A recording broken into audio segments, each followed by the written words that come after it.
Kasado na rin daw ang contingency plans ng bansa. Bubuhusan ng pondo ang infrastruktura para makaakit ng pamumuhunan, papalawakin ng social services o serbisyo sa mga mamamayan at puprotektahan ng mga manggagawa. Ang DOLE maghahanda raw ng pondong mauutang ng mga OFW na posibleng mawalan ng trabaho. Ako si Ray Alves, ang inyong saksi. Game na sinagot ni Pangulong Arroyo ang ilang personal na tanong sa 5th ASEAN 100 Leadership Forum Dinner sa Malacanang ngayong gabi. Bukod dyan, muling ipinagmalaki ng Pangulo sa mga dumalo ang malakas na economic fundamentals ng Pilipinas. Kabilang na riyan ang pagtataas ng buwis na naging susi kaya nalalagpasan ng gobyerno ang credit crisis. Madam President, a question which is neither economic nor political. It has been widely observed, Madam President, that you never seem to age. What is the secret to your youthfulness? I think Dato Timothy is my genes. My mother looked young, my father looked young, my brother looks young, my children look young.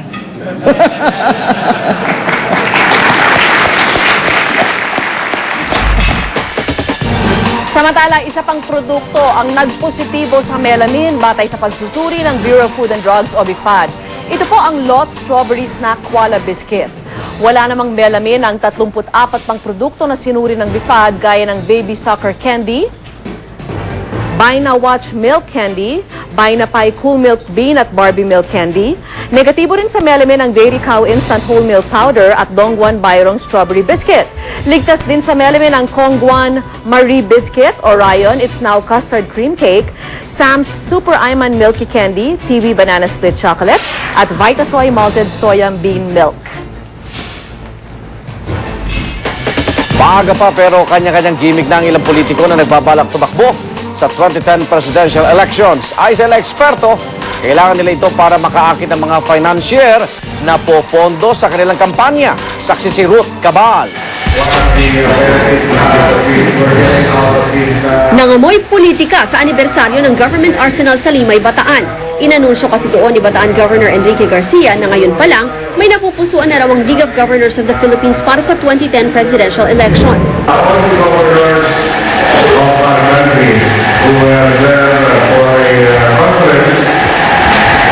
Unanimously endorsed our distinguished guest as the governor for the next presidential term in 2010. Napangiti lang si Chodoro pero ayaw niya raw munang tumutok sa politika sa ngayon.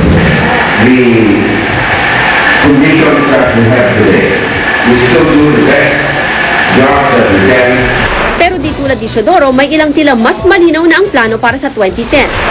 Si Senator Dick Gordon updated ang personal website na dickgordon2010.com. Meron din siyang iba pang sites tulad nito. Blog daw ng mga umano'y ordinaryong mamamayang gustong maging presidente si Gordon. You're considering running for president? Yes. Obviously, I am. Aminado rin si Senator Panfilo Lacson na may intensyon siyang tumakbong presidente sa 2010. The intention is there, but there are other factors that cannot be controlled by the person himself. For example, opportunity, resources.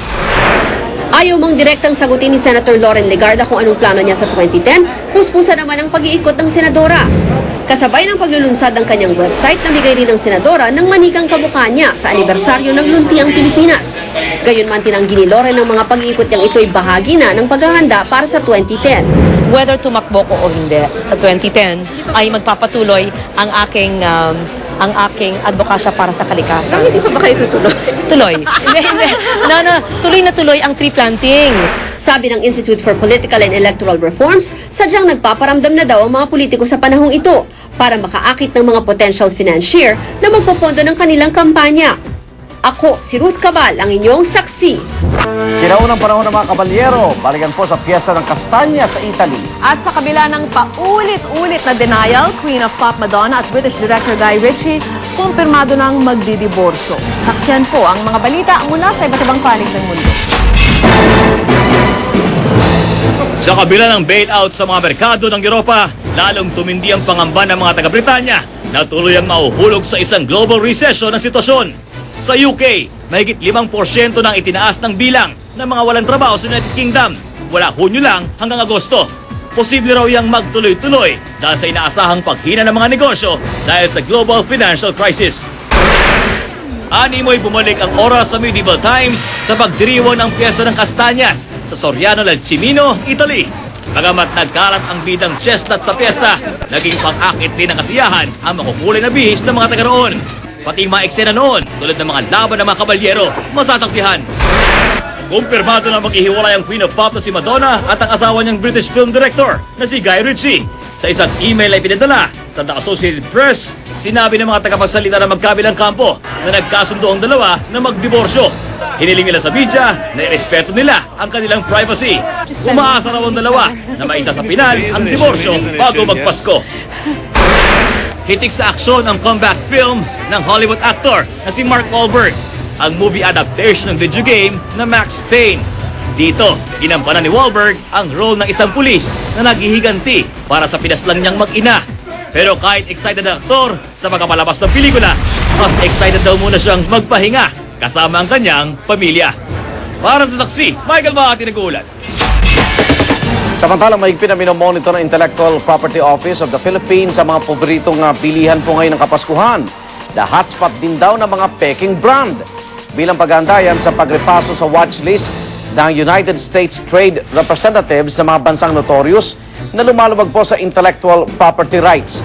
Gusto ng IPO na maalis sa listahan ng Pilipinas matapos mapasama noong Abril. Kabilang sa mga tinutukan ang Quiapo, Binondo at Divisoria sa Maynila. Pati ang ilang mall sa Makati, Ortigas at Green Hills.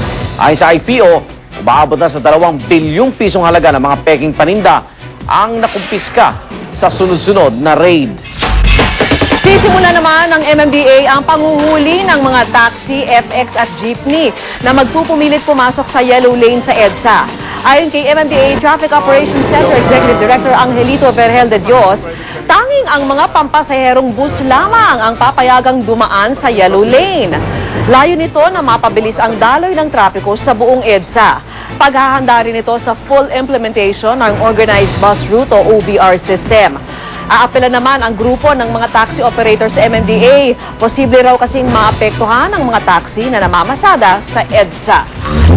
Muli naman itinuro sa mga bata sa iba't ibang paaralan ang tamang paghuhugas ng kamay sa pagdaraos po ng Global Hand Washing Day. Simple mang bagay, malaking tulong daw yan para makaiwas sakit. Narito po ang report.